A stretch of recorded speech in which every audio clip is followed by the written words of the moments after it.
Assalamualaikum warahmatullahi wabarakatuh. Waalaikumsalam Waalaikumsalam warahmatullahi warahmatullahi wabarakatuh. wabarakatuh. Selamat siang kepada semua teman-teman yang telah hadir di dalam diskusi ini. Terima kasih telah meluangkan waktu untuk bergabung dalam pembahasan yang sangat menarik ini. Pada kesempatan ini, kita akan membahas topik yang sangat relevan dan sangat penting, yaitu wirausahaan. Seperti yang kita ketahui, kewirausahaan bukan hanya tentang membangun sebuah usaha, tetapi juga tentang menciptakan peluang, inovasi, dan mengambil langkah-langkah untuk mengubah ide menjadi kenyataan. Diskusi ini bertujuan untuk menggali pemahaman kita tentang dunia wirausaha, tantangan yang mungkin dihadapi, serta peluang yang dapat dimanfaatkan. Mari kita membuka pikiran dan wawasan untuk saling berbagi agar dapat memperoleh pengetahuan yang lebih dalam tentang kewirausahaan. Seperti yang kita ketahui juga, kewirausahaan adalah kemampuan untuk mengidentifikasi peluang usaha dan mengambil risiko untuk menciptakan usaha baru. Seorang wirausahawan biasanya memiliki kreativitas, inovasi, dan keberanian dalam menghadapi tantangan. Langkah-langkah yang perlu kita ambil dalam memulai usaha yaitu meliputi riset pasar atau memahami kebutuhan konsumen, menyusun perencanaan bisnis yang jelas, serta mengelola keuangan dengan baik. Pemasaran dan branding juga penting untuk memasarkan produk dengan efektif. Dan yang ketiga adalah tantangan dalam kewirausahaan untuk menghadapi ketidakpastian pasar, keterbatasan sumber daya, serta persaingan yang ketat. Kegagalan juga bisa terjadi, tetapi harus dijadikan pengalaman untuk belajar dan berkembang. Keberhasilan dan kegagalan dalam usaha dapat dipengaruhi oleh faktor seperti inovasi, manajemen yang efektivitas, dan pemasaran yang baik. Sementara kegagalan sering disebabkan oleh kurangnya perencanaan atau masalah keuangan, penting untuk belajar dari kegagalan dan terus berinovasi. Baik teman-teman, di sini saya akan menanyakan pertanyaan kepada semua teman-teman yang ada di dalam forum ini.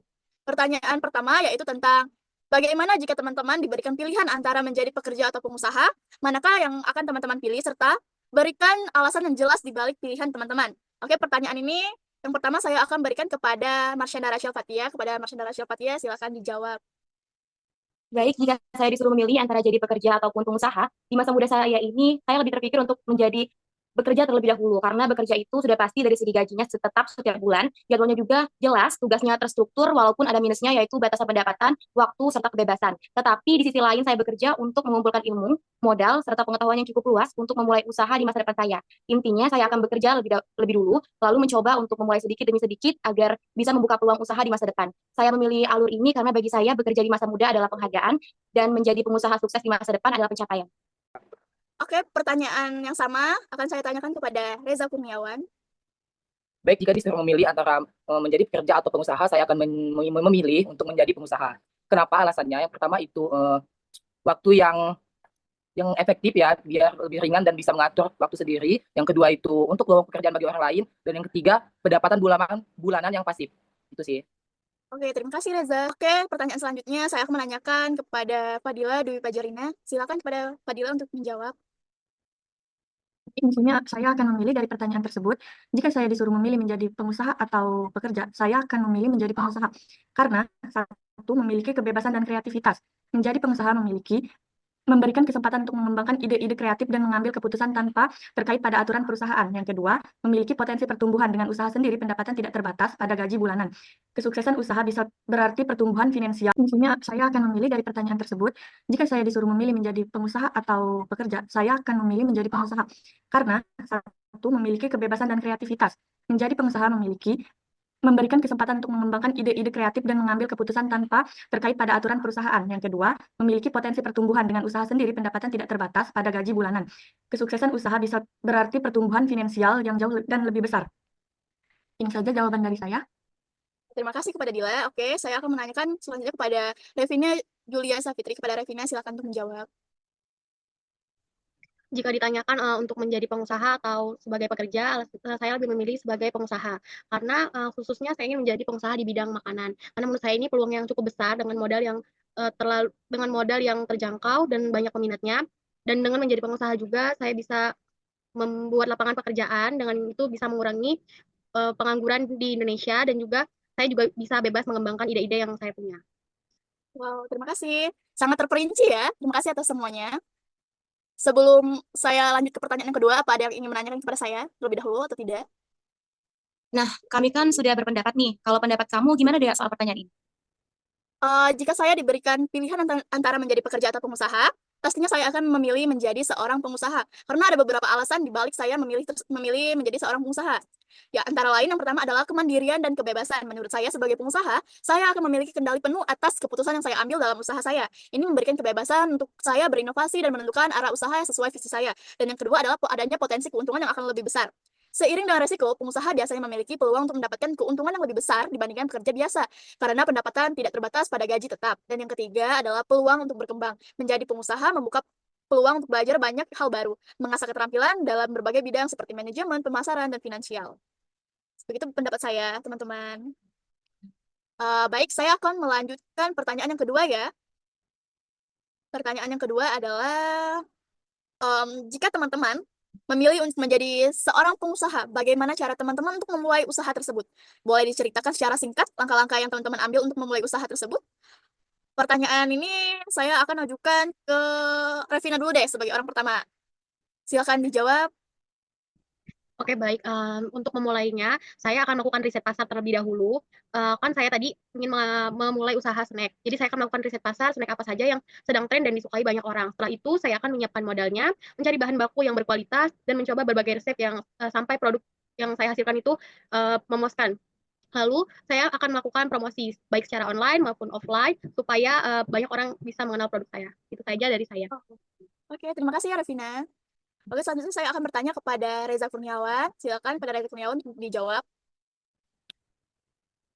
Baik, yang akan saya lakukan pertama yaitu memerlukan modal, dan yang kedua itu menentukan lokasi, dan yang ketiga adalah melakukan marketing atau promosi. Itu aja sih. Ya, terima kasih ya. Baiklah, selanjutnya kepada Fadila. Silakan menjawab. Di sini saya akan memulai dengan satu, mengidentifikasi ide dan peluang. Seperti mula-mula saya akan mencari ide usaha yang sesuai dengan minat dan keahlian saya, tentunya dengan kebutuhan pasar. Yang kedua, riset dan perencanaan. Setelah menemukan ide yang potensial, langkah berikutnya saya melakukan riset, seperti mencari target pasar, menyusun bisnis tersebut. Yang ketiga, persiapan modal dan sumber daya. Saya akan mengumpulkan modal dari awal saya melakukan riset dan perencanaan.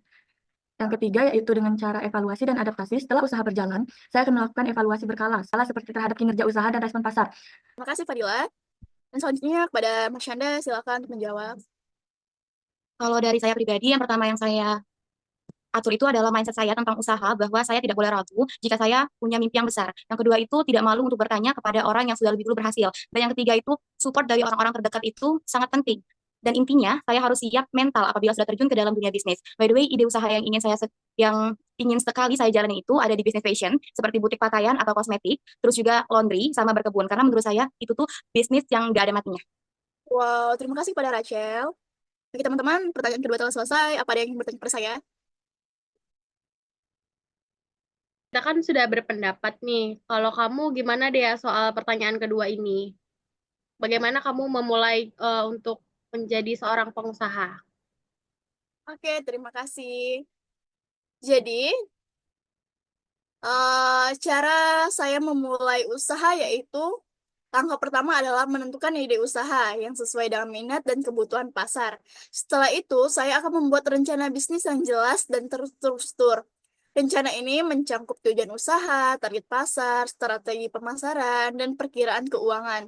Kemudian, yang ketiga adalah mengumpulkan modal melalui tabungan pribadi ataupun pinjaman ataupun investor. Setelah modal tersedia, saya akan melakukan pemasaran awal untuk mengenalkan produk atau jasa kepada pasar, serta menjaga kualitas dan pelayanan agar mendapatkan pelayanan yang loyal. Begitu pendapat saya, Revina. Apa ada yang ingin ditanyakan lagi? Kalau tidak ada, saya akan melanjutkan kepada pertanyaan yang terakhir, yaitu pertanyaan tentang faktor kegagalan dan keberhasilan dalam usaha. Kita dalam menjalankan usaha pasti ada sebuah tantangan kan yang pasti. Menurut teman-teman, apa saja faktor yang dapat mempengaruhi kegagalan atau keberhasilan sebuah usaha? Bisa diceritakan pengalaman teman-teman secara singkat nggak? Pertanyaan ini akan saya tanyakan kepada Fadila terlebih dahulu. Silakan Fadila untuk menjawab. Ya, di sini saya akan menjawab. Keberhasilan dan kegagalan usaha dipengaruhi oleh sejumlah faktor yang saling berkaitan. Di antaranya, satu faktor keberhasilan yaitu kualitas produk atau layanan. Produk atau layanan yang unggul dan memenuhi kebutuhan pasar menjadi kunci utama konsumen cenderung loyal jika mendapatkan nilai yang sepadan dengan apa yang mereka bayar. Yang kedua, manajemen dan kepemimpinan. Pengelolaan yang efektif mulai dari perencanaan hingga eksekusi serta kepemimpinan yang visioner yang sangat berpengaruh. Yang ketiga, riset pasar dan adaptasi. Pemahaman mendalam tentang pasar, tren, dan kebutuhan konsumen memungkinkan usaha untuk terus beradaptasi. Kemudian, faktor yang mempengaruhi kegagalan usaha tersebut, satu, kurangnya riset pasar dan perencanaan. Tanpa pemahaman yang mendalam tentang kebutuhan pasar dan perencanaan matang, usaha rentan menghadapi risiko kegagalan. Yang kedua, manajemen keuangan yang buruk. Pengelolaan keuangan yang lemah, seperti arus kas yang tidak stabil, pengeluaran yang tidak terkontrol, dan kurangnya cadangan dana dapat menghambat pengembangan usaha tersebut. Bahkan menyebabkan kebangkrutan. Yang ketiga, kurangnya inovasi dan adaptasi. Pasar selalu berubah sehingga usaha tidak mampu berinovasi dan menyesuaikan diri dengan perkembangan teknologi dan tren. Baiklah, Dea. Baik, terima kasih Fadila. Baik, selanjutnya saya tanyakan kepada Revina, silakan menjawab. Baik, jadi untuk mengukur keberhasilan atau kegagalan dari mengelola sebuah usaha, jadi untuk supaya usaha kita itu berhasil, kita harus tetap memastikan bahwa produk yang kita jual itu tetap menjadi produk yang baik dan berkualitas, serta kita harus mempunyai strategi pemasaran yang efektif, lalu bisa mengelola keuangan dengan baik dan selalu berinovasi agar kita tidak ketinggalan dengan pesaing. Lalu sebaliknya, usaha itu bisa gagal kalau kita tidak melakukan riset pasar yang benar, lalu kurangnya promosi dan juga salah dalam pengelolaan keuangan. Itu saja dari saya. Makasih ya Revina. Selanjutnya kepada Reza Kurniawan, silakan untuk menjawab. Baik, menurut saya ada beberapa faktor yang menjadi keberhasilannya usaha, yaitu yang pertama, perencanaan yang matang, yang kedua, kualitas suatu produk, dan yang ketiga, inovasi yang tiada habisnya. Dan ada beberapa faktor juga yang mempengaruhi usaha itu kegagalan, yaitu antara lainnya antara kurangnya modal dan persaingan pasar yang ketat. Terima kasih. Terima kasih kepada Reza.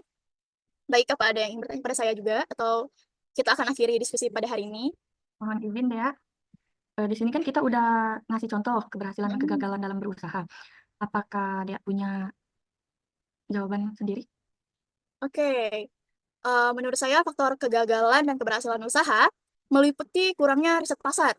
Jika produk atau jasa yang ditawarkan tidak sesuai dengan kebutuhan atau keinginan pasar, maka usaha bisa gagal. Dan yang kedua yaitu manajemen keuangan yang buruk. Pengusaha yang tidak bisa mengelola keuangan dengan baik akan kesulitan untuk mengembangkan usahanya. Yang ketiga yaitu keterbatasan sumber daya. Sumber daya manusia, modal, dan teknologi yang terbatas bisa menghambat sebuah usaha berkembang. Dan yang keempat adalah kurangnya inovasi. Jika usaha tidak mengikuti tren pasar atau tidak beradaptasi dengan perubahan, maka bisa tertinggal dan gagal.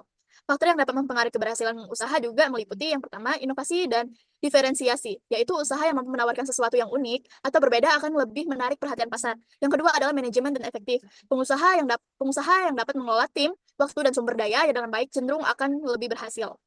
Yang ketiga yaitu pemasaran yang tepat, memahami cara memasarkan produk secara efektif dan membangun hubungan baik dan pelanggan dapat meningkatkan penjualan. Dan yang terakhir adalah konsisten dan ketekunan. Keberhasilan biasanya datang melalui usaha yang berkelanjutan dan tidak mudah menyerah meskipun menghadapi tantangan. Begitu teman-teman pendapat saya. Tak terasa pertanyaan telah saya ajukan semua. Baik teman-teman, kesimpulannya setelah berdiskusi secara mendalam, kita ada satu orang yang memilih untuk bekerja terlebih dahulu, lalu memulai usahanya, dan ada juga 4 orang yang memilih langsung untuk memulai usahanya dan menjadi seorang pengusaha. Walaupun dengan pendapat yang berbeda, namun tujuan akhir yang kita pilih itu tetap sama teman-teman, yaitu menjadi seorang pengusaha atau wirausahawan. Putusan ini diambil karena kita ingin meraih kemandirian finansial, mengembangkan ide-ide kreatif, dan memiliki kontrol penuh atas arah usaha kita. Kita menyadari bahwa menjadi pengusaha membutuhkan komitmen, kerja keras, dan ketekunan. Namun dengan persiapan yang matang, kami dapat menghadapi tantangan dan meraih kesuksesan. Terima kasih kepada semua teman-teman yang telah aktif berpartisipasi dalam diskusi pada hari ini. Semoga apa yang kita bahas dapat memberikan wawasan yang baru dan bermanfaat, terutama dalam memahami dunia kewirausahaan. Ingatlah teman-teman bahwa menjadi seorang wirausahawan bukan hanya soal memulai usaha, tetapi juga bagaimana kita terus belajar, berinovasi, dan mengatasi tantangan yang ada. Mari kita terus bersemangat dan berbagi pengetahuan untuk mencapai kesuksesan bersama. Jika ada pertanyaan yang lebih lanjut atau diskusi lanjutan, kami sangat terbuka untuk melanjutkan percakapan ini. Apakah ada diskusi lanjutan, teman-teman? Sepertinya cukup deh ya. Oke, sudah cukup ya pada hari ini. Terima kasih dan semoga sukses bagi kita semua. Selamat siang. Wassalamualaikum warahmatullahi wabarakatuh. Waalaikumsalam. Waalaikumsalam warahmatullahi wabarakatuh.